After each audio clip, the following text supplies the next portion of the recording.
హైదరాబాద్ లో వర్షాలు వరదల ప్రభావంపై సీఎం రేవంత్ రెడ్డి సమీక్ష నిర్వహించారు. వర్షాలతో ప్రజలు పడుతున్న ఇబ్బందులు, వరద సమస్యకు శాశ్వత పరిష్కారంపై ఆరా తీశారు. ఓఆర్ఆర్ వరకు వరద నీటి సమస్య శాశ్వత పరిష్కారానికి చర్యలు తీసుకోవాలని సీఎం ఆదేశించారు.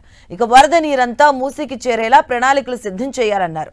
చెరువులు, నాలాలు, కాలువలన్నీ మూసీకి అనుసంధానించాలన్నారు. చెరువుల పునరుద్ధరణ, నాలాల వెడల్పు త్వరగా పూర్తి చేయాలని సూచించారు. వరద నీటి ప్రవాహానికి ఉన్న అడ్డంకులను అధిగమించడంతో పాటు భవిష్యత్ తరాలకు ఉపయోగపడే అభివృద్ధికి వీలుగా పనులు చేపట్టాలని ఆదేశించారు. వర్షాలతో నగరం అతలాకుతలం కాకుండా ఉండేందుకు శాశ్వత అభివృద్ధి పనులు చేపట్టాల్సిన అవసరం ఉందని అధికారులను అప్రమత్తం చేశారు. తాగునీరు, వరద నీరు, డ్రైనేజీలు, ట్రాఫిక్స్ వ్యవస్థలను మరో 100 ఏళ్ల భవిష్యత్ అవసరాలకు అంచనా వేసుకొని కొత్త ప్రణాళిక సిద్ధం చేయాలని సీఎం ఆదేశించారు.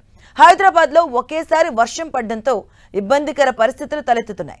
హైదరాబాద్ లో ఇప్పుడున్న రోడ్లు, డ్రైనేజీలు 5 సెంటీమీటర్ల వర్షం పడితే తట్టుకునే పరిస్థితి లేదని, ఒక్కోసారి 20 సెంటీమీటర్ల వర్షం నమోదవుతుందని అధికారులు సీఎంకు వివరించారు. దీంతో ఇలాంటి పరిస్థితులను అధిగమించేందుకు విపత్తుల నివారణ నిర్వహణ ప్రణాళిక సమర్థవంతంగా అనుసరించాలని సీఎం ఆదేశించారు.